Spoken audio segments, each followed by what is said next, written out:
Bonjour et bienvenue à La Joute. Un autre coup de tonnerre dans la campagne fédérale, un sondage léger celui-là, qui confirme que les conservateurs sont maintenant en avance au plan national et qu'ici au Québec, les choses commencent aussi à bouger. Que La Joute commence. Avec nous pour cette édition de La Joute, vous reconnaissez Tom, Elsie et Mathieu Bock-Côté. Bonjour à vous trois. Salut, Paul. Alors, je le disais, les choses bougent beaucoup au Canada anglais depuis le déclenchement de l'élection. Ça commence à bouger ici au Québec. Tom, en un mot, est-ce que, au fond, le tapis commence à glisser sous les pieds de Justin Trudeau en ce moment? Oui, et depuis le début de la campagne, M. Trudeau nous donne l'impression d'avoir été pris de court, pris par surprise par une élection qu'il a lui-même déclenchée. On n'a toujours pas vu leur programme, par exemple. Il y va jour pour jour, il fait des annonces parfois intéressantes. Hier, sur l'eau douce, très intéressant. Mais where's Waldo, là? Il est où le Trudeau? Ben, c'est évident que la pandémie joue un tour à Trudeau parce qu'il adore donner des becs aux bébés, puis prendre des gens dans les bras. Tout ça, c'est interdit. Peut-être c'est en train de jouer, mais d'une manière générale, Paul, on a vu les conservateurs fin prêts pour une élection collée par l'autre, puis Trudeau, on attend encore. Elsie. Bien, effectivement, c'est vraiment un mauvais départ de campagne pour les troupes libérales. Ça fait 2 semaines. On a, évidemment, parlé des raisons pour lesquelles on est en élection pendant un bon moment. L'Afghanistan est venu vraiment bousiller là, la stratégie libérale. Puis la stratégie de viser la pandémie qui devait finalement donner un avantage certain puisque les conservateurs sont plus mous sur la question, ne semble pas non plus donner les résultats escomptés. Donc, ça va être vraiment curieux de voir la fin de campagne. C'est certain que les troupes libérales aujourd'hui, peut-être moins au Québec parce que ça bouge, mais ça bouge plus lentement, mais dans le reste du Canada, il y a des inquiétudes réelles à avoir, surtout en Ontario. Mathieu, en un mot, là, parce qu'on arrive à la mi-campagne, probablement que la seule consolation pour les libéraux, c'est que les mauvaises nouvelles arrivent justement en début de campagne. Il leur reste du temps pour corriger le tir. Oui, mais ils sont fragilisés. Ils sont fragilisés et ça, quand on sent la faiblesse d'un adversaire en politique, ça excite la colère des autres, ça excite les médias, ça excite aussi les autres partis et on sent que quelque chose change dans l'air. Il y a une réplique, tu me pardonneras cette référence à la culture populaire des années 80, mais c'est dans le film Prédateur avec Schwarzenegger, quand la grosse bébête terrifiante, et là Schwarzenegger réussit à le blesser et il y a cette formule, s'il peut saigner, on peut le tuer. Eh bien, de la même manière, j'ai l'impression qu'en ce moment, plusieurs se disent Trudeau saigne, Trudeau est blessé, on peut désormais le battre. Sa victoire était assurée, sa victoire était certaine, mais on le sent saigner politiquement. On s'entend évidemment, c'est une métaphore, c'est une image, mais on le sent saigner. Et là, en ce moment, les adversaires sentent qu'ils peuvent gagner et Trudeau lui-même sent qu'il est en train d'en perdre. Et donc ça, j'ai l'impression qu'on assiste à un revirement en direct des humeurs des différents chefs de parti. Pour être dans la métaphore, n'oublions pas que M. Trudeau est aussi un boxeur. Sera-t-il le Mohamed Ali devant Foreman, donc encaisser et revenir au bon moment? Rope-a-dope, le fameux rope-a-dope. Ben, en fait, on va parler beaucoup de Colombie-Britannique, beaucoup de sièges là-bas. Québec, très, très important, 78 sièges. Mais que l'on veuille ou pas, c'est l'Ontario qui va décider. L'Ontario. Prenons des choses une à une, parce que pour bien comprendre le sondage de Léger dans National Post aujourd'hui, Jean-Marc Léger, c'est pas parce qu'il est de la maison ou il travaille ici, mais il est reconnu comme étant un des sondeurs les plus rigoureux et les plus justes dans les élections au Canada. Alors, vous voyez donc ce sondage, je le rappelle, pour le National Post aujourd'hui. Elsie, là, je regarde, là, les conservateurs en avance par 4 points. 4 points, la 34, 30, 24. Il y a à peine 6 points d'écart entre libéraux et le NPD. Bon, le Bloc au plan national, on oublie ça. Vous voyez, les Verts à 2 ce n'est même plus un facteur dans l'équation. Elsie, un mot là, sur ce renversement de la course au niveau national. Oui, bien, le problème pour les libéraux, c'est que les conservateurs performent bien, mais aussi à leur gauche, le NPD, Jack Mitzing, envers qui on avait très, très peu d'attentes, est vraiment meilleur que la dernière élection. Donc, dans plusieurs comtés, la hausse du NPD et ou des conservateurs peut faire un drôle de résultat. Et donc, c'est pas du tout gagné réellement. Justin Trudeau, avec le débat jeudi ici au face-à-face, va devoir faire des gains pour arrêter l'hémorragie. La défaite aussi des libéraux dans les Maritimes a eu aussi un impact, je pense, psychologique, exactement, sur les troupes libérales. Bon, alors donc, voyons, là, parce qu'évidemment, il y a plein de forces régionales qui comptent. C'est une élection au Canada, c'est l'addition de situations géopolitiques dans des coins différents du pays. Évidemment, parlons de la bataille du Québec pour commencer. Mathieu, donc au Québec, les libéraux toujours en avance à 33, en baisse, là, parce qu'ils sont en baisse en l'espace de 10 jours. Ils ont perdu à peu près 4 points. 29 pour le Bloc qui est stable. Les conservateurs viennent de monter à 20 points, Mathieu, et 13 pour le NPD. Quel premier constat tu fais de ces chiffres-là? Il y a deux grilles de lecture au Québec, hein. C'est-à-dire il y a les intentions de vote québécoises, nationales québécoises, et ensuite les intentions de vote chez les francophones. Ça, je pense que c'est l'autre aspect qu'il ne faut pas oublier. La concentration du vote libéral dans les communautés montréalaises, chez les anglophones, chez les allophones, est très élevée. Et plus on va dans le Québec francophone, plus ça tend à s'atténuer. Ça ne veut pas dire qu'ils n'ont pas quelques chances ici et là. M. Champagne en Mauricie, il y en a quelques autres. Mais globalement, donc c'est une course dans le Québec francophone. Ce que l'on voit dans les faits, c'est que le Parti conservateur est en train de gagner en crédibilité chez les électeurs nationalistes québécois qui se disent peut-être que pour liquider Trudeau, eh bien, le Parti conservateur devient une option.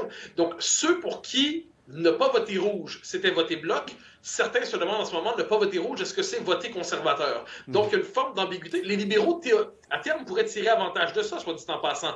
La division du vote, la division de vote d'opposition. La division du vote nationaliste entre le Bloc et les conservateurs. Mais je pense que la question que se posent les Québécois francophones, c'est comment battre les libéraux? Et en ce moment, ils se demandent c'est quelle couleur de bleu qu'ils doivent endosser pour ça. Tom, à 20 points, les conservateurs, je disais Christian Bourque ce matin, à partir de 20 points de pourcentage au Québec, ils arrivent dans la zone plus payante. Ah oui. C'est des comtés qui pourraient basculer si ça se confirme et s'accentue. Oui, puis la semaine dernière, M. Blanchette a eu une très mauvaise semaine, puis encore aujourd'hui, on va en parler. Il fait des choses qui ne sont pas aptes à lui attirer énormément d'électeurs. N'oublions pas non plus que le 33 des libéraux est très mal distribué. Moi, j'habite dans l'ouest de l'île. Francis Scarpelligia, qui est le député libéral sortant, il va gagner comme d'habitude par 20 000 ou 25 000 votes, mais c'est un comté. Alors que, justement, les conservateurs, eux, c'est assez bien reparti. C'est des comtés qui peuvent espérer. Puis, dès qu'on a commencé à voir des sondages bouger dans le reste du Canada, c'était archi prévisible que ça allait commencer à se suivre ici au Québec. Et d'une manière générale, son français est mieux que ce qu'il était il y a un an. Sa campagne archi disciplinée. M. Trudeau, comme je disais, même s'il a des qualités d'expérience pour la campagne, c'est un gars quand même qui est très bon avec la foule, le contact avec les gens. Mais il n'y a pas ça cette fois-ci. Donc la rigueur, la discipline et le côté un peu plate, on est en studio, mais autour, lancer ligne tous les jours. Très peu de pots de banane jusqu'à maintenant. Il a clairé un candidat au maritime dès que ça a été révélé qu'il avait un coup fourré dans le passé. Et là, il est encore pris avec Cheryl Gallant. On va voir s'il réussit à s'en débarrasser. Mais d'une manière générale, ce sont eux qui contrôlent mieux le message. L'Ontario, j'insiste, Paul, va déterminer l'élection. Voyons les chiffres, là, parce qu'on le dit, l'Ontario décide du gouvernement et de la couleur du gouvernement et le Québec, Colombie-Britannique, décide s'il sera majoritaire ou minoritaire. Vous voyez, donc, légère avance d'un point. LC, un point d'avance pour les conservateurs, mais ce qu'il faut voir là-dedans, c'est la progression, l'évolution du vote, autant des conservateurs que des néo-démocrates en Ontario. C'est surtout ça. Donc, oui, il y a un début de petite vague. Est-ce que ce sera un tsunami ou ça va s'arrêter? L'autre chose, bien, c'est le NPD. Donc, c'est sûr que c'est la frange gauche, entre guillemets, du Parti libéral. Donc, est-ce que les électeurs du NPD vont revenir vers les libéraux si la montée des conservateurs est trop élevée? Puis ça, on ne peut pas le voir encore maintenant, mais c'est ça qui va être intéressant de suivre là, dans les prochains jours, dans les prochaines semaines. Et donc, la performance au débat va être importante. Est-ce que Erin O'Toole va être capable de garder sous le tapis toute sa frange conservatrice, là, sociale, tous les enjeux? Droite, là. Bien, exactement, donc de l'ouest du pays. Donc ça, c'est des dossiers importants qu'on ne parle pas beaucoup ici au Québec, ni même en Ontario, mais ça fait partie de son caucus. Donc, il y a des gens qui revendiquent ces idées-là. Donc là, maintenant, Erin O'Toole va devoir répondre à plusieurs questions qui, pour l'instant, sont restées un peu sous le tapis. Et ça, ce résultat-là, si on l'appliquait à une élection, à l'élection en Ontario, là, c'est des comtés qui pourraient basculer par 100 votes, 200 votes, tellement la lutte est serrée. L'autre province clé, c'est la Colombie-Britannique. Mathieu, quand on regarde dans l'équation fédérale, voyons les chiffres là-bas, là, voyez, incroyable, le NPD. Là, M. Trudeau est dépassé par la gauche, pas par le centre ou par la droite, par la gauche. Donc, mais encore là, c'est relativement serré. Là aussi, ça va jouer à la frange dans plusieurs comtés. Mais tu l'as dit et il faut le redire, le Canada, il y a un parti pan-canadien, vraiment, c'est le Parti libéral, et ensuite une série de partis liés à des cultures politiques régionales. Et il y a une culture politique propre à la Colombie-Britannique où le NPD est vu comme un parti normal. C'est pas un parti marginal qui réussit à percer de temps en temps. Il appartient à la culture politique de la province. Et là, avec cette espèce d'avance dans les circonstances, ça crée les conditions d'une dynamique. Et ça, il faut se rappeler encore une fois, cela dit, l'avantage des libéraux, c'est qu'en dernière instance, ils sont capables d'exister partout dans le Canada, mais s'ils se font déclasser une région après l'autre, une forme des dominos où ils tombent un peu en Ontario, ils tombent un peu dans le Québec francophone, ils tombent en Colombie-Britannique, ça crée les conditions pour que le Parti libéral, sans jamais s'effondrer une fois pour toutes, perde le pouvoir. Je pense que c'est la question que plusieurs se posent en ce moment. On est peut-être les témoins, ces jours-ci, d'une forme de revirement, et chaque culture politique provinciale participe à ce revirement. Et c'est l'addition de ces forces régionales, Oui. au fond. En Colombie-Britannique, Paul, justement, le Parti vert est normalement très fort en Colombie-Britannique. On voit l'écrasement du Parti vert. Ils sont en train de s'écraser à 5 Ça bénéficie à qui? Au NPD, qui est vu comme la seule force crédible capable de se battre contre les changements climatiques. M. Trudeau a perdu ces gens-là. D'habitude, M. Trudeau et les libéraux sont capables de faire des clins d'œil à gauche. Faites-nous confiance, on est quand même mieux que les conservateurs en matière de lutte au changement climatique. Mais il a acheté un pipeline. Et les gens ne le croient plus dans ce dossier-là. Donc, M. Singh est en train de mettre tout ça à la banque. Est-ce qu'il va pouvoir le tenir jusqu'aux élections? Ça, c'est l'éternelle question pour le NPD. Demandez à Ed Broadbent, moi je peux vous en parler. Dès qu'il y a un risque que les conservateurs passent, il y a beaucoup de votes qui partent du NPD pour aller vers les libéraux, juste pour empêcher les conservateurs, comme si la seule raison d'être des libéraux, c'est justement d'arrêter les conservateurs. Ouais. Est-ce que ça va jouer encore cette année? Je pense qu'en Ontario, ça risque de jouer fort. Colombie-Britannique, un peu moins certain, parce que les gens sont tannés de se faire berner par les libéraux. En Ontario, ça ne va pas finir, je pense, ce qu'on a vu dans les sondages. Non, pourquoi? Parce que je pense que M. Trudeau va aller voler un pourcentage certain des votes au NPD avec cette plaidoirie habituelle des libéraux disant « Oui, c'est vrai qu'on a échoué, on n'a pas toujours fait ce qu'on a dit, mais regardez ce qui s'en vient si vous votez et vous divisez le vote. » Comme si le vote appartenait au, comme ils aiment bien s'appeler les libéraux, « the natural governing party », le parti qui est là au pouvoir tout naturellement. Alors, cette fois-ci, il y a des trucs contre nature qui sont en train de se passer dans le paysage politique au Canada. Mais c'est un argument qui est utilisé partout dans le monde occidental. Attention, la droite revient. Et ça, on sous-estime la discipline politique de la gauche ou du centre-gauche devant l'arrivée de forces conservatrices qui sont toujours présentées comme réactionnaires puis régressives. Mais dans le cas de M. O'Toole... Pas toujours à tort. Oui, mais M. O'Toole, son recentrage à M.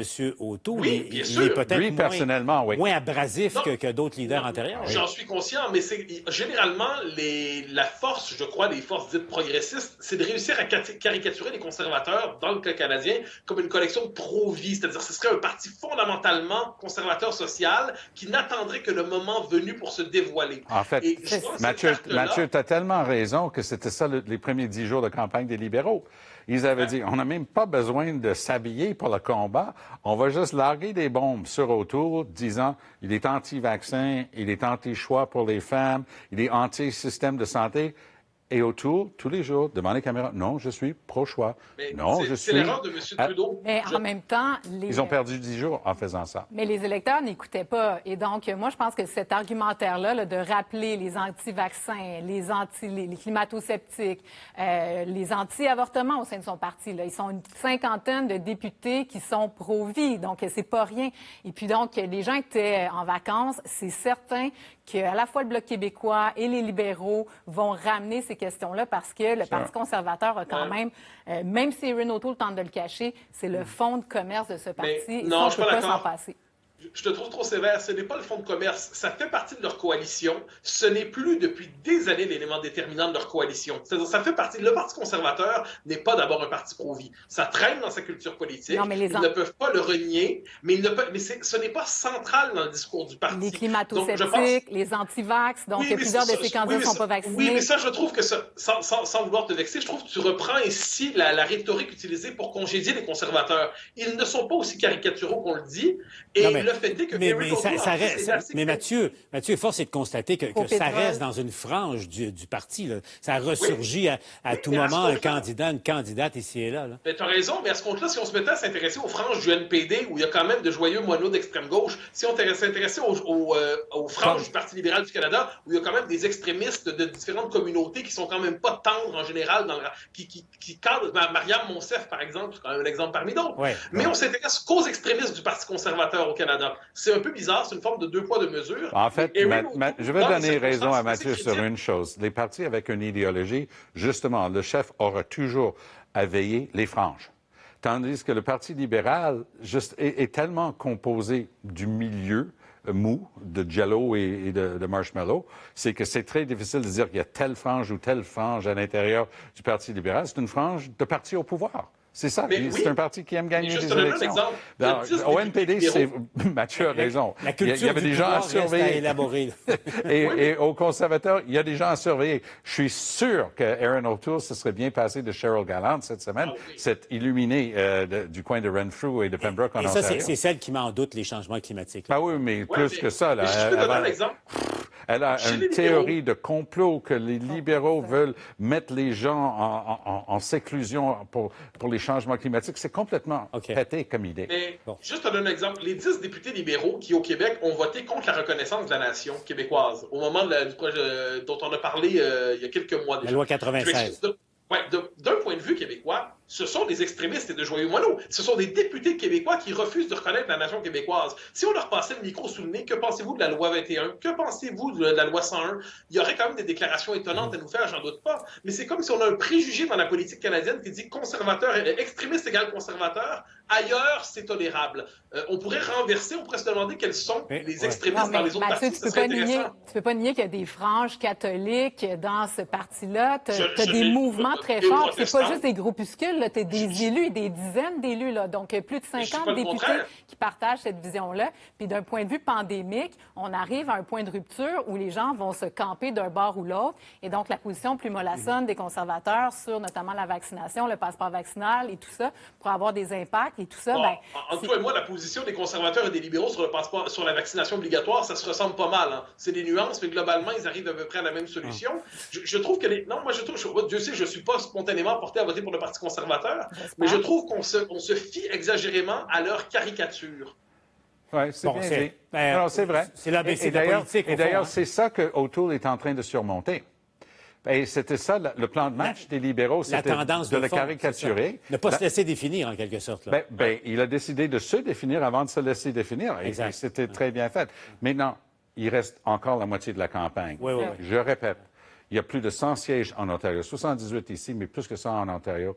Et là, l'argent, l'effort, les porte-paroles, tout va être mis en Ontario par les libéraux. Et Jagmeet Singh doit être très astucieux pour préserver le vote qui lui est destiné là, selon les sondages, aujourd'hui. Il ne faut pas mésestimer non plus la bataille du Québec, là, qui est elle aussi, parce que... le NPD n'est pas là-dedans. C'est pour ça que leur 13 au Québec veut dire que le 24 qu'on affiche pour le reste du Canada, en fait, c'est plus haut que ça. Ouais. Parce que le Québec plombe un peu ce chiffre national-là. Mais au Québec, c'est pour le moment un coude à coude entre libéraux et bloquistes. Là, on n'est pas très loin de la marge d'erreur maintenant. Les conservateurs, qui, attention, le troisième commence à joindre le peloton de tête. Là, exactement. Donc, qu'est-ce qui va se passer aujourd'hui? Et le Bloc qui, au fond, fait du surplace depuis le début de la campagne, à 29 je m'excuse, mais le Bloc ne bouge pas là. En ce moment, il s'en tire plutôt bien. C'est recto tono, mais le Bloc n'aurait pas la balance du pouvoir dans ce contexte-là. Et, maintenant, devinez ce qui s'est passé aujourd'hui, la stratégie du Bloc. Je vais y venir parce que Yves-François Blanchet a relancé la question de débat, je ne sais pas, mais la question justement de la loi 21. Tu en faisais mention il y a quelques minutes, Mathieu. Donc, voyez ce qu'il a dit et voyez la réponse que ça a suscité aujourd'hui. M. Trudeau a quand même laissé clairement entendre sa ferme intention, populaire auprès de son électorat canadien, de soutenir les contestations de la loi 21 sur la laïcité de l'État québécois. On voit que M. Blanchette cherche à parler d'autre chose que ce que préoccupe les Canadiens. C'est sûr que M. Blanchette va toujours chercher la chicane. On est pour la laïcité. On est pour la séparation entre l'Église et l'État. C'est essentiel. Ça ne doit pas être les politiciens qui disent oui ou non si quelqu'un peut contester une loi. Je vais toujours respecter les champs des compétences des provinces, incluant sur la laïcité. Elsie, pourquoi M. Blanchard a jugé bon de parler de ça aujourd'hui? Bien, c'est certain que c'est un dossier qui, pour lui, peut être favorable. Puis bon, à l'approche du face-à-face, à l'approche des débats, c'est une question glissante pour les autres chefs, bien que, bon, ils ont eu à se positionner dans la dernière campagne électorale, donc, tu sais, la surprise n'a pas été trop forte. Mais c'est certain qu'ils sont sur la défensive, parce que quand on écoute Erin O'Toole, bon, il dit, bon, je vais respecter les champs de compétences, la laïcité, c'est important, mais après ça, quand on creuse un peu, le fonds qui sert à financer certains groupes qui veulent contester en cours, bien, en fait, il n'a pas fermé la porte à ce que les opposants puissent l'utiliser pour combattre ces idées-là devant les tribunaux. Donc, derrière ça, il y a une stratégie qui peut fonctionner pour Yves-François Blanchet, mais c'est certain que c'est pas explosif comme à la dernière campagne. Mais si jamais quelqu'un venait à glisser, il y a peut-être un François Legault aussi qui pourrait sortir dans la campagne électorale. Donc, moi, je pense que c'est de bonnes guerres et de stratégies. Bien, Legault est quasiment entré dans la campagne électorale. Mais pas là-dessus. Pas là-dessus. Non, mais d'une manière générale, il s'est enlevé le gène qui se gardait. Il s'était gardé une petite réserve. Mais là, depuis toutes les incursions de M. Trudeau et de M. Singh à l'intérieur des champs des compétences des provinces, là, il s'est enlevé Le jupon, cette tendance d'être... Le jupon, que je disais la semaine dernière, le non. jupon est parfaitement visible et il est bleu. J'ai déterminé quelle nuance de bleu. Ce qui m'amène donc voici à peu près le contexte général. On l'a vu, l'ordre du champ de bataille. Le moment clé, évidemment, c'est jeudi soir. Donc, le face-à-face. Chaque chef a ses défis, a ses forces, a ses faiblesses également. Mathieu, si on se met dans la peau de Justin Trudeau, justement, par rapport à ce face-à-face, en principe, au moment du déclenchement, il arrivait au face-à-face en position de meneur. Ce n'est plus le cas. Ce n'est plus le cas ailleurs au Canada maintenant. Donc, comment doit-il se présenter? Quel Justin Trudeau doit se présenter devant Pierre Bruno jeudi soir? Renverser la tendance, je crois. C'est-à-dire, il doit se présenter à la manière d'un homme qui n'est pas intimidé par les sondages actuels, qui a une forme d'énergie, de combativité et ne doit pas avoir l'air paniqué. Et qu'est-ce que ça veut dire avoir l'air paniqué pour Justin Trudeau? Ça veut dire en rajouter dans son pire défaut sa prétention à avoir le monopole de la vertu, le monopole du bien, le monopole du juste, faire campagne contre Stephen Harper. Il a quand même fait campagne contre Stephen Harper tout récemment. Il faudrait lui apprendre que Stephen Harper est plus au pouvoir depuis un certain temps.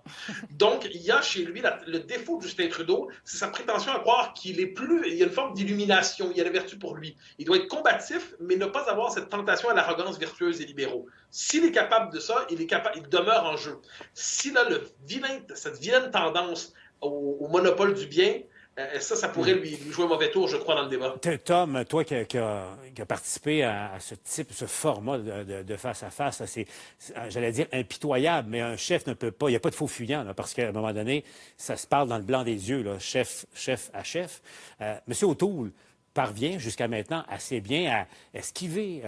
Il fait un peu comme Mohamed Ali, reprendre. Bien dit. Bon, mais il ne pourra pas, au face-à-face, ce stratagème-là va être beaucoup moins facile à mettre en œuvre. Puis pour Trudeau, évidemment, le français, c'est sa première langue. Et O'Toole parle un très bon français, mais c'est loin d'être sa première langue. Ça s'entend bien là, avec l'accent, puis les fautes de français et ainsi de suite. Trudeau a mis Andrew Scheer KO en 2019 ici dans les studios de TVA. C'était fini sa campagne électorale parce qu'il ne pouvait plus se relever ici. Ça a eu un effet dévastateur sur ses chiffres à travers le pays. Jusqu'à là, il avait des chances de battre Trudeau. O'Toole et l'équipe autour de lui sont en train de se préparer. Je suis complètement d'accord avec Mathieu. C'est-à-dire, Trudeau doit arriver solide, combatif, sûr de lui sans être arrogant et prêt à répondre aux questions qui sont posées. Moi, je dirais que son pire défaut, c'est de ne jamais répondre. S'il y a une question claire, c'est votre proposition sur le projet de loi pour le français prévoit-elle à faire oui ou non, est-ce que vous allez faire ci, puis commence à faire des pirouettes autour, ça va être fatal. Parce que O'Toole a une tendance de répondre à la question. Et même s'il va toujours livrer sa ligne, Blanchette, il arrive avec son sac de virgule, il va parler, puis on ne sait même pas ce qu'il veut dire. Sac de virgule. Oui, c'est ça. Sac à virgule. C'est comme ça que je l'appelle. Pauvre, lui.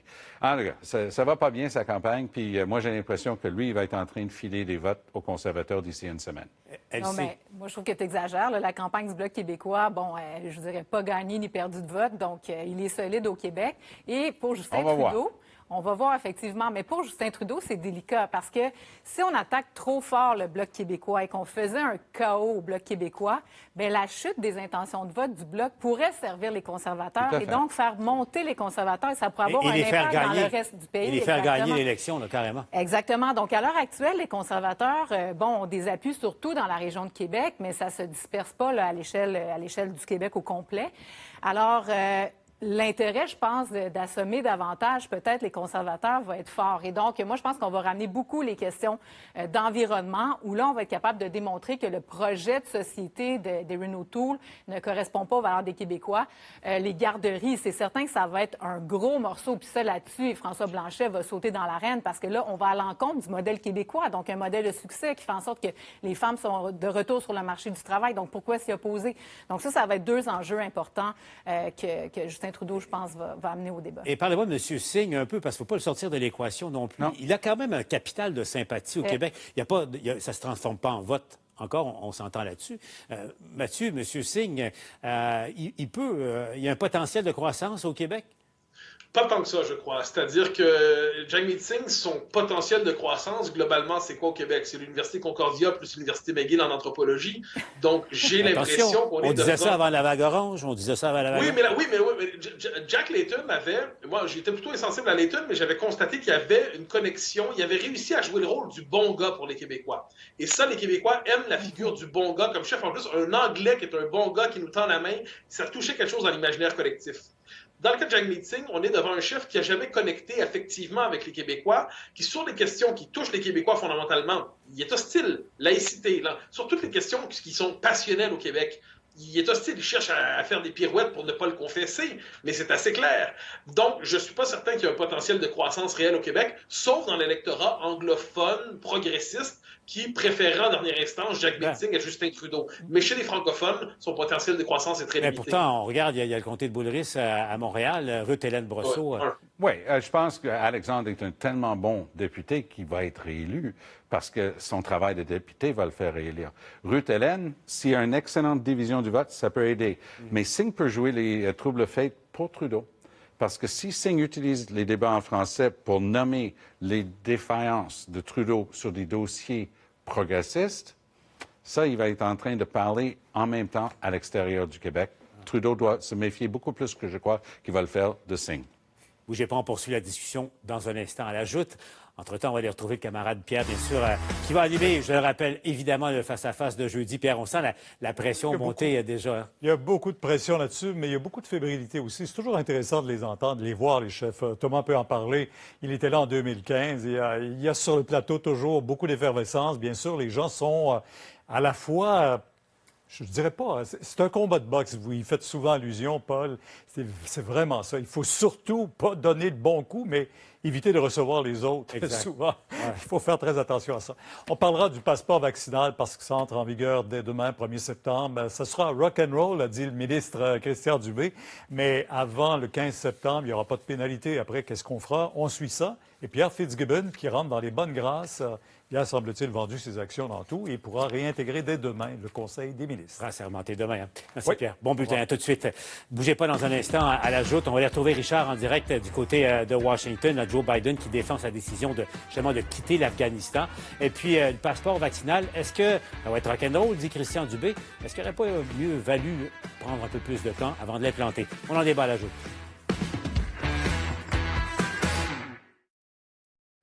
Avez-vous ce qu'il faut pour jouer à June's Journey? Ce jeu d'objets cachés rempli d'intrigues et de mystères. Vous devriez bien regarder ce qui vous entoure et avoir un œil de lynx pour trouver les plus petits indices. Chérie, c'est quoi tous ces trucs? Alors, vous pensez vraiment avoir la trempe d'un détective? Eh bien, vous remarquerez que j'ai changé ma blouse. Mais qu'est-ce que... Chérie! Il y a une grenouille. June's Journey. Téléchargez le jeu gratuitement. Personne ne devrait s'empêcher de sourire. Au Centre dentaire La Pointe, retrouvez des professionnels humains qui ont à cœur la santé de leurs patients, qui prennent le temps de les écouter, de les accompagner et aussi de les rassurer. Tous leurs services à moins de 135 $ par mois. Consultez sans frais notre équipe de créateurs de sourires. parce que nous comprenons tous les bienfaits d'un beau sourire en santé. Mesdames et messieurs, votre animateur, Charles Lafortune. Oh! Pourquoi tu parles, là? Mais voyons donc! Oh my God, ma mère! Après le French, je peux s'essuyer la bouche sur son épaule. Qu'est-ce qu'il dit? Je sais pas du tout. Le vrai terme, c'est chef de famille. Je sais que c'est pas en mode, mais je le ramène. Bijoux de famille, c'est ça. Bijoux de famille, nouvelle saison, jeudi 21h, dès le 16 septembre. Merci les bijoux! Impossible d'aller au salon? Sentez-vous bel et bien grâce à Finishing Touch Flawless Sourcils. L'épilateur de précision qui retire les poils indésirables sans douleur. Pas de rougeur, pas d'irritation. Seulement des résultats de salon à la maison. Offert chez les principaux détaillants au Québec. Est-ce que votre garage nécessite plus d'éclairage? Une seule ampoule au grenier et une autre au sous-sol ne suffisent pas pour vous procurer assez de clarté. Difficile de s'y retrouver. Voici TriBurst de Bell & Howell, le nouveau triple panneau d'ampoule à Bell incroyablement lumineux. Il transformera les endroits les plus sombres en un environnement pleinement éclairé grâce à 144 ampoules à Bell de forte intensité. TriBurst s'ajuste parfaitement dans toutes les prises standards. Et les panneaux peuvent diriger la lumière dans l'angle qui vous convient. Ce garage est éclairé avec une ampoule de 60 watts. Regardez le même endroit avec TriBurst. C'est le jour et la nuit. Le garage sera maintenant tout illuminé lorsque vous arriverez à la maison. Il suffit de l'actionner pour un éclairage complet. Vos placards seront aussi transformés. Le cabanon mal éclairé sera illuminé comme en plein jour. C'est la façon idéale de se déplacer dans le grenier sans lampe de poche. Le secret, non pas un, ni deux, mais bien 3 panneaux à Bell munis de 144 ampoules ultra brillantes qui s'orientent là où vous le voulez. Une ampoule traditionnelle peut difficilement éclairer ce sous-sol. Elle enregistre un ratio de 265 lumens. Installez le TriBurst et il indique 4000 lumens. C'est incroyablement lumineux. Aussi, les ampoules à Bell ont une durée de vie de 50 000 heures et le coût est moindre qu'une ampoule de 60 watts. Il convient au garage, au sous-sol, aux terrasses. Au grenier, des ampoules de cette puissance peuvent coûter jusqu'à 200 $. Si vous recherchez un tel éclairage incroyablement lumineux, ne payez que 39,99 $ et la livraison est gratuite. Commandez maintenant et obtenez un deuxième TriBurst, ne payez que des frais séparés. Et ils sont accompagnés de la garantie de 5 ans de Bell & Howell. Commandez TriBurst maintenant pour un éclairage incroyablement lumineux. Appelez au numéro affiché à l'écran ou commandez en ligne à achetertriburst.ca pour obtenir votre TriBurst et la livraison est gratuite. Commandez maintenant. Plus on utilise la méthode Babel, plus vite on parle avec ses propres mots. Seuls nos experts enseignent les langues avec autant d'efficacité. Vous seuls pouvez leur donner vie. Babel. Téléchargez l'appli ou rendez-vous sur babel.com. Parlons politique américaine maintenant. Allons retrouver Richard Latendresse qui est de retour du côté de Washington aujourd'hui dans les jardins de la Maison-Blanche, s'il vous plaît. Salut Richard, bon retour sur place là-bas. Richard, évidemment, c'est une opération majeure que les Américains ont faite, la sortie chaotique de leurs militaires en Afghanistan. Le locataire de la Maison-Blanche derrière toi, le président Biden, risque de payer un prix très, très lourd pour ce qui s'est passé là-bas. Richard, aujourd'hui, il a encore parlé aux Américains, tentant, au fond, de justifier ce qu'il a fait et la façon que ça s'est fait. Et sur ce plan-là, il a été constamment sur la défensive au cours de cette longue déclaration qui a tardé à être prononcée ici à la Maison-Blanche, Paul. On nous avait donné 1 heure, ça a été prolongé, ce délai. Ce qui est intéressant dans les commentaires qu'on a entendus de la part de Joe Biden, dans un premier temps, moi, je me disais, est-ce que je vais entendre quoi que ce soit de neuf par rapport à ce que j'ai entendu au cours des 17 derniers jours, c'est-à-dire le moment où on a décidé de commencer cette évacuation. La plus importante, il faut le reconnaître, évacuation effectuée par les États-Unis, évacuation aérienne, jamais réalisée. On se retrouve avec autant de gens qu'on le souhaitait, là, plus de 100 000 personnes qui ont été sorties du pays.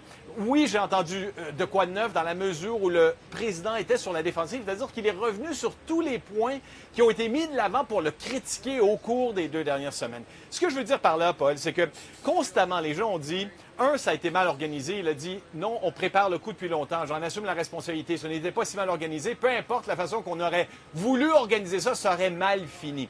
2, est-ce qu'on n'aurait pas pu rester sur place plus longtemps? Ça n'allait pas si mal quand même. On ne perdait pas de gens depuis l'année dernière. Le président a dit, on ne perdait pas de soldats tout simplement parce que mon prédécesseur s'était engagé à aller retirer les soldats américains. Donc, il y avait une entente avec les talibans. Ce n'était qu'une question de temps avant que cette guerre ne reparte avec une intensité comme on l'avait connue auparavant. D'autre part, il y a eu on en est au 4e président avec moi à mener cette guerre-là. Moi, je m'étais engagé à ce qu'on y mette fin et on va y mettre fin maintenant. C'est terminé maintenant cet engagement aux États-Unis. Je t'ai sorti non pas aux États-Unis, mais en Afghanistan. Je t'ai sorti un extrait, il y en avait plusieurs extrêmement intéressants. J'en ai sorti un où il insiste sur la nécessité pour lui d'aller de l'avant avec cette décision-là de retirer les soldats américains. Ça a coûté une fortune. Paul, il a mis de l'avant un chiffre, écoute bien là. Si on considère que cette opération en Afghanistan a coûté 2000 milliards de dollars en 20 ans, ça veut dire 300 millions de dollars chaque jour dilapidés en Afghanistan. Si on dit que ce n'est ça me paraît tellement ridicule de dire ça comme ça, mais que 1000 milliards de dollars en 20 ans, c'est quand même 150 millions de dollars chaque jour qui est investi de ce côté-là. C'était une décision à prendre de rentrer au pays. Écoute le président américain. In April, I made a decision to end this war. As part of that decision, we set the date of August 31st for American troops to withdraw. The assumption was that more than 300,000 Afghan national security forces that we had trained over the past 2 decades and equipped would be a strong adversary in their civil wars with the Taliban. That assumption that the Afghan government would be able to hold on for a period of time beyond military drawdown turned out not to be accurate. C'est là toute l'erreur de la stratégie américaine et des Occidentaux. Là-bas, Richard, l'autre question au plan politique maintenant.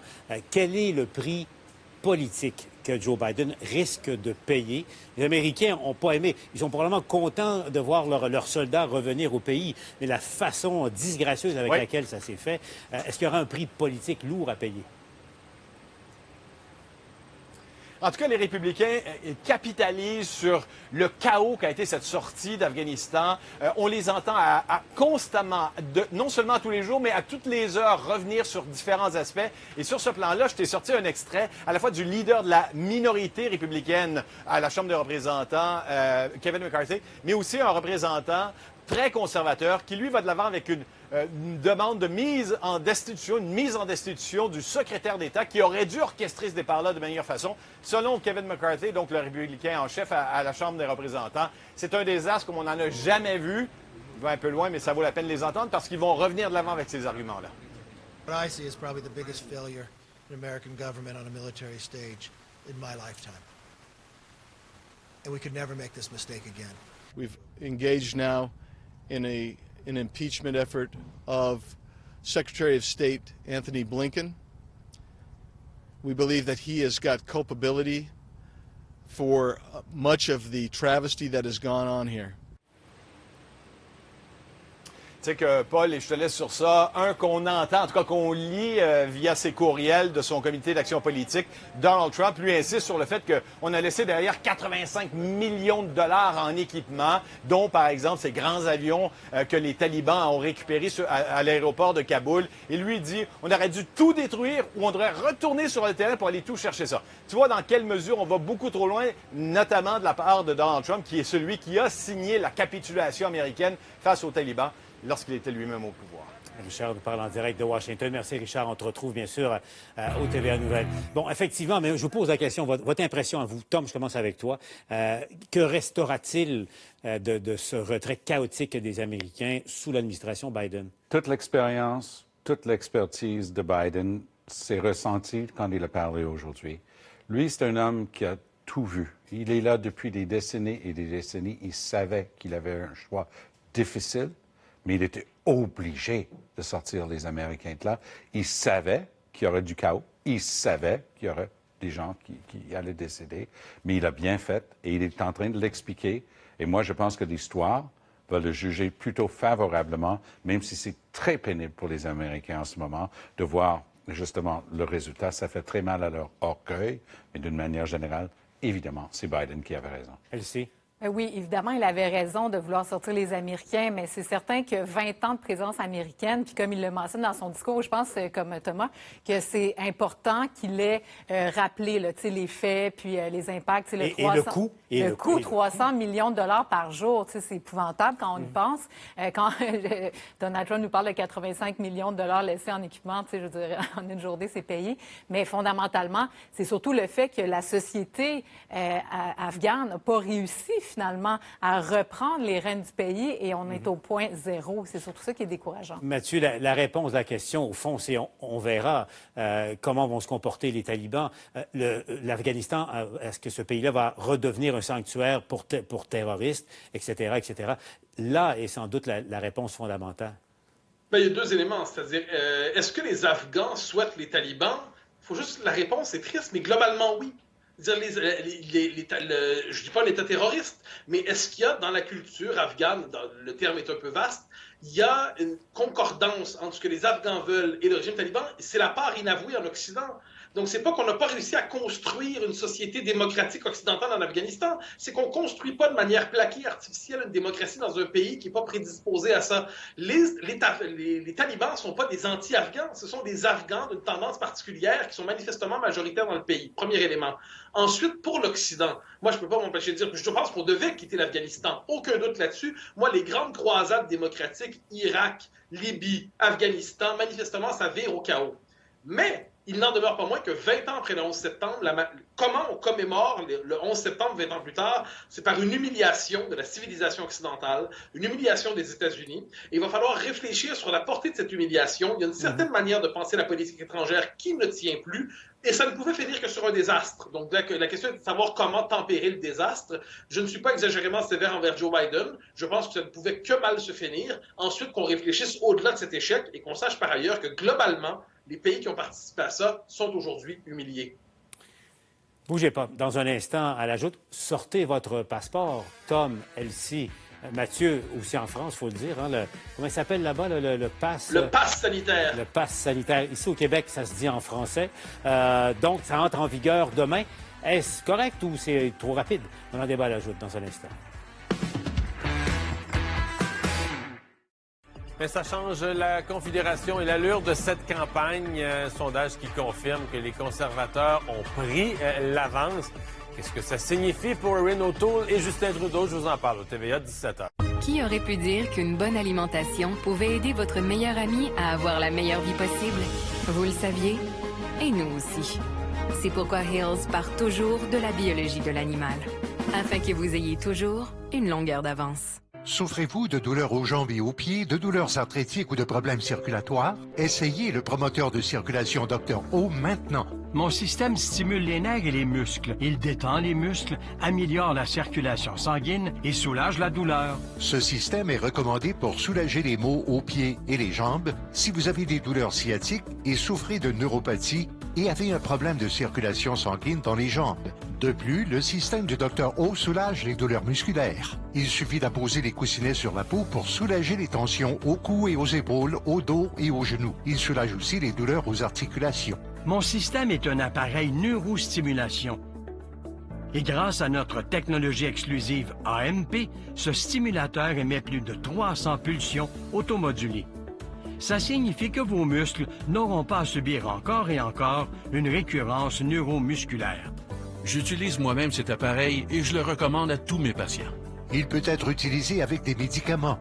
Il est portable et le soulagement est rapide. Appelez maintenant et obtenez le promoteur de circulation Dr. O pour 5 paiements de 49,99 $. Mais attendez, profitez davantage de cette offre télé, nous assumerons un versement. Donc, seulement 4 paiements de 49,99 $. Vous recevrez en plus une pochette de voyage. Appelez maintenant et votre achat n'en sera qu'amélioré avec 4 coussinets, 2 grands formats et 2 autres pour les soins de pied. Une valeur combinée de 85 $ et c'est inclus et sans aucun médicament. Vous profitez aussi d'une garantie de remboursement de 90 jours. Mais attendez, utilisez le code NOPAIN et recevez le vaporisateur Pain du Dr. O, ne payez que des frais séparés. Pour vous qui avez visité un chiropraticien ou un physiothérapeute, vous connaissez déjà cette technologie. Vous pouvez maintenant l'utiliser à la maison. ce qui signifie un soulagement rapide là où vous êtes, quand bon vous semble. Appelez maintenant pour obtenir l'ensemble complet avec en prime le vaporisateur Pain, mais vous devez commander maintenant. La célèbre vente sous la tente de briques est de retour. Arrivez tôt et profitez de nouveaux articles chaque jour, comme ces achats spéciaux de sofas à partir de seulement 599 $. La vente sous la tente est de retour. Chez Brick, plus d'économies pour vous. L'année a été vraiment stressante à cause de la pandémie. Au début, on savait pas du tout si on allait être capable d'ouvrir. Voir tout le monde donner leur 100% pour que le zoo soit prêt, je pense que ça a été vraiment mon moment préféré. Ça a été une bonne année, malgré tout ça. Les gens ont découvert leur Québec. Ça nous a donné une bonne chance, fait qu'on est quand même très contents. Faut être fier de qu'est-ce qu'on a fait. Faut être fier de toute l'équipe qu'on a réussi à monter autour de nous. Je pense que 2021, là, ça va être top année. Le meilleur s'en vient. Là. Un zoo pas comme les autres. Mardi 19h. Super C présente le concours Gâte-toi avec 20 000 $ comptant à gagner. Ça fait que ton brunch pourrait devenir une cuisine avec du punch. Pis ton 5 à 7, une cour pas mal jet set. Belle photo. C'est simple. T'as juste acheté un des produits participants et entrer le code remis avec ta facture au superc.ca. Fait que viens en magasin, ça pourrait remplir tes poches. Hey, c'est super C. Aucun achat requis, 18 ans ou plus. Que diriez-vous de créer un endroit parfait pour vous distinguer et relaxer? Sunlouvre Pergola vous propose ces abris haut de gamme, bien pensés. Des pergolas qui ouvrent et ferment pour vous protéger du soleil et vous garder à l'abri de la pluie. Les produits Sunlouvre Pergola, entièrement en aluminium, sont fabriqués ici, au Québec. Créés sur mesure, en harmonie avec votre environnement. Faites-nous part de votre projet de rêve.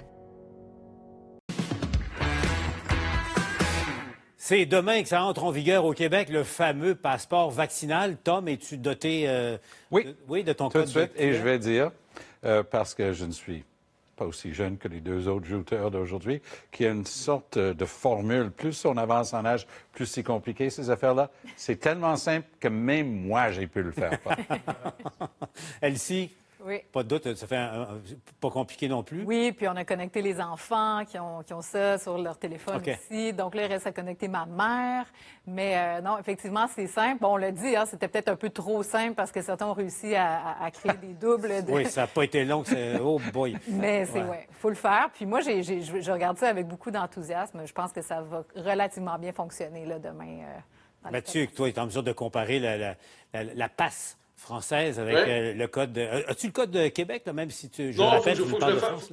Non, il faut que je le télécharge. En France, je l'ai demandé et je l'ai eu 12 ou 13 jours plus tard. Donc, pendant 12 ou 13 jours, j'entrais dans les commerces, les trains, les restaurants avec mon code QR québécois. Et là, je montrais ça. Puis on vérifiait la date de la deuxième dose de vaccination et ça passait. Okay. Mais non, cela dit, je vais avoir les deux. Comme je disais à la pause, j'aurai enfin une double nationalité québécoise et française en me passant de ma canadienne. Oui, c'est ça.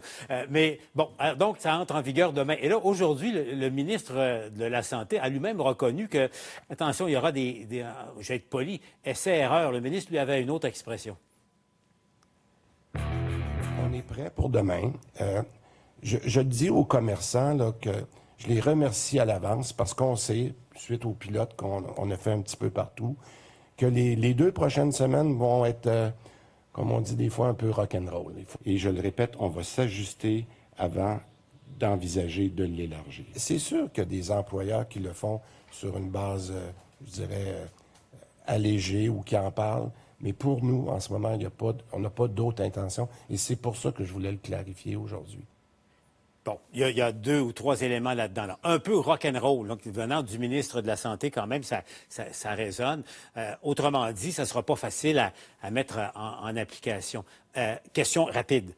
Elsie, est-ce que le gouvernement a raison d'aller si vite dans la mise en application de cette histoire-là? Bien, on a 2 semaines quand même pour s'ajuster. Moi, j'ai assez confiance parce que quand on a vu, les commerçants se sont adaptés là, quand ils ont dû mettre, par exemple, les purelles ou même il y avait des lavabos aux entrées, il y avait des gens à l'accueil, dans les épiceries, dans les magasins. Donc, c'est un peu le même genre de processus, un peu plus léger. Maintenant, c'est certain qu'il y a certaines personnes qui ne seront pas capables de le lire correctement. Donc, on a 2 semaines. Si ça ne fonctionne pas de la manière dont la CAQ fonctionne, on pourrait s'attendre à ce qu'on l'extensionne si jamais on voit qu'il y a des problématiques dans 14 jours. Mais je pense qu'il faut se lancer puis voir comment ça va fonctionner là, organiquement sur le Et l'application de ça, parce qu'en deuxième partie, Tom, le ministre, répondait à la question, est-ce que on va élargir la nécessité ou l'utilisation du passeport vaccinal? Est-ce que des employeurs pourraient l'exiger de leurs employés, donc autrement dit exiger qu'ils soient vaccinés? C'est très délicat. Il faut vraiment consulter en matière du droit du travail parce que ça serait très difficile à l'intérieur du cadre existant. Mais je vais faire une drôle de comparaison, Paul. C'est comme la lutte au changement climatique. Il y a deux choses qu'il faut faire. Il faut réduire, il faut combattre le problème lui-même et il faut s'adapter. Ici, c'est un peu la même chose. On mène le combat. On essaie de réduire, on attaque le bébé, les masques, la distanciation et tout ça. Mais il faut aussi commencer à s'adapter au fait que c'est une réalité, on est en 4e vague. Donc cette réalité, si on veut garder une économie vivante et avoir l'accès au commerce et ainsi de suite, il faut s'adapter et le passeport vaccinal fait partie de l'adaptation. Comment ça se passe en France, Mathieu? Est-ce qu'il y a encore de la résistance? T'sais? Ah oui, non, le mouvement de protestation est très vif. Beaucoup plus vif que chez nous, en fait, mais il faut dire que c'est un pays qui a été traversé par la crise des Gilets jaunes, c'est un pays qui est hyper politique, qui idéologise tout, pour le meilleur et pour le pire. Donc la question du vaccin est débattue publiquement, la question du passeport vaccinal est débattue publiquement. Donc non, ça se passe... Ensuite, les gens s'y adaptent, mais s'y adaptent en grognant quand même.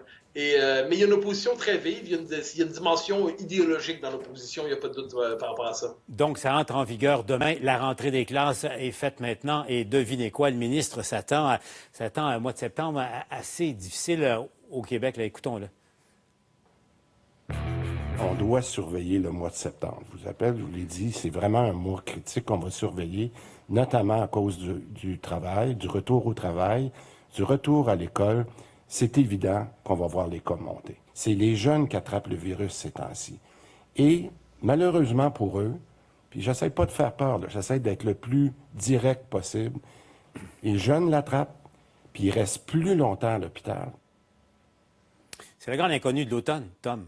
C'est le grand inconnu de l'automne. Et l'année dernière, à exactement la même date, on pensait qu'on en avait fini. On sortait d'un été, après les premiers 6 mois de pandémie, on disait « ça a l'air qu'on peut sortir », puis bang, ça a frappé encore, puis bang, après Noël. Mais avec la quantité de vaccination, le nombre de gens vaccinés est très élevé au Québec. Il faut continuer à lutter là-dessus aussi. Et je pense qu'on va se mettre largement à l'abri. J'aimerais bien connaître un petit peu plus la science pour les 3e doses. Pour les gens comme moi, j'ai eu le droit à un truc qui s'appelle Covishield, qui est l'AstraZeneca faite en Inde. Yeah, j'ai gagné la loto. Ça fait partie. Et je suis pas sûr que tous les pays vont reconnaître ça comme le meilleur vaccin possible. Peut-être que j'en ai besoin d'un 3e puis un 4e. Ça aussi, c'est l'autre question dont on ne connaît pas la réponse. Elsie, et toi qui es mère de famille, une bonne partie, la clé au fond, va se jouer dans les écoles. Est-ce que les écoles, parce que les jeunes au primaire ne sont pas vaccinés, etc., est-ce que ça va devenir des foyers d'éclosion? Ça aussi fait partie de l'équation. Définitivement, parce que la promiscuité entre les enfants, bon, je pense que c'est une bonne nouvelle là, de garder le masque. Puis moi, j'ai sondé un peu autour de moi, là, chez d'autres familles. Puis l'idée de rompre avec les bulles classe, c'était, je pense, nécessaire, demandé. C'est ce qui a pesé le plus pour les enfants, parce que dans le fond, tu étais restreint à un groupe classe de 25-30 enfants. Tu n'avais pas accès à tes amis, tu ne pouvais pas aller à la salle de lunch le midi, les activités parascolaires étaient compromises. Donc là, la vie va reprendre presque normale avec le masque. Mais quel impact ça aura, surtout au primaire. Donc, au primaire, les enfants, on le sait, ne sont pas vaccinés. Il y a beaucoup de personnes qui se promènent dans les écoles aussi. Bon, les services de garde, les groupes se mêlent. Ça va être particulier de voir, surtout quand on va fermer les fenêtres, quand l'automne va avancer. Donc, on n'est pas sorti de l'auberge. Aujourd'hui, le docteur Arruda annonçait que la vaccination des moins de 12 ans pourrait peut-être débuter plus rapidement, donc au mois de novembre. Donc, ça, c'est vraiment une bonne nouvelle. Je pense que ça va apaiser les choses dans le milieu scolaire. Mais puis juste en terminant, cégep, université, on n'en parle pas beaucoup, mais les grands amphithéâtres, donc qu'est-ce qui va se produire dans ces univers-là? Moi, je donne mon premier cours demain et je peux te dire, on a des gros problèmes pour les étudiants qui arrivent de l'étranger. L'université est en train de s'adapter. On doit faire ça hybride au début. Mais effectivement, les classes, les règles, les masques et tout ça, c'est nouveau. Première fois que je vois une classe depuis décembre 2019. Et j'enseigne constamment depuis, mais tout était virtuel. Et ça va être toute une adaptation, ça aussi. Un mot avant de se laisser. Vous avez vu la nouvelle qui a été confirmée. Pierre Fitzgibbon va réintégrer demain le Conseil des ministres. Il a vendu ses intérêts dans les 2 dernières entreprises qui ont forcé son départ du cabinet. Un mot sur cette nouvelle-là et un mot aussi sur Gaétan Barrette, le libéral, qui réclame une enquête là, sur les dessous de cette transaction pour savoir s'il n'y avait pas de conflit d'intérêts. Mais bon, Mathieu. Moi, je trouve que c'est une bonne nouvelle. C'est un élément fort du gouvernement caquiste. C'est un élément fort de l'équipe économique du gouvernement caquiste. Donc, il fallait qu'il règle sa situation pour revenir. Elle est réglée. Il est de retour. Et je pense que M. Barrette, qui n'est pas un homme sans qualité, devrait éviter de jeter de soupçons sur un homme qui a liquidé ses questions. C'est l'idée d'une espèce de psychologie d'enquêteur. Il y a peut-être quelque chose de louche derrière ça. Je pense que M. Barrette devrait éviter de tomber dans la partisanerie ainsi. Et personnellement, je me réjouis de voir un homme qui appartient à l'équipe économique forte du gouvernement caquiste revenir en fonction. Tom. Je trouve qu'on évacue très rapidement les nombreuses fautes déontologiques du ministre Fitzgibbon.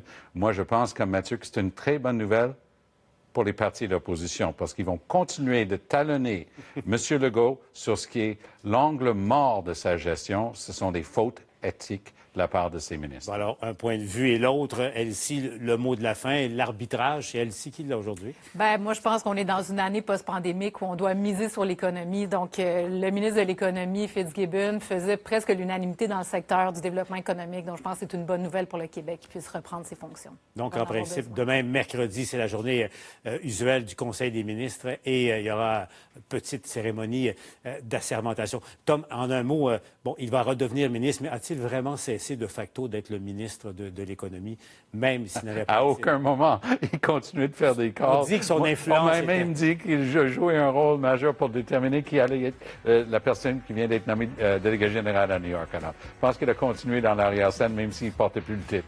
On aura une bonne question à lui poser demain. Tom, Elsie, Mathieu, toujours un plaisir. Merci d'avoir été là. Je vous retrouve à 19h ce soir.